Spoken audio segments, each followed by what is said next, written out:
This how to 1 minute will show you how to change the background image in Elementor. So as you can see, a moving background image, and now I want to replace or change this image. To do that, first of all, let's select the section and then click on style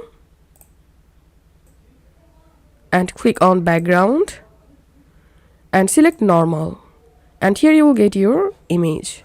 Click on choose image, and now you can easily select a new image from your media library. Also, you can upload an image from your computer. Right now, let's select a different image from my media library. Click on select, and to change your image position, click on position drop down, and here you can change your background image position.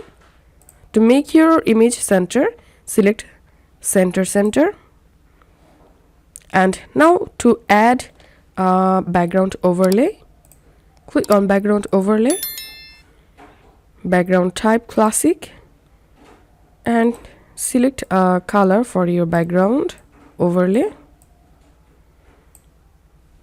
and you can change the opacity.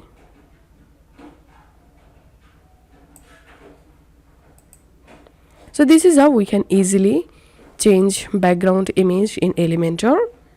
If you find this video helpful, make sure to subscribe how to 1 minute.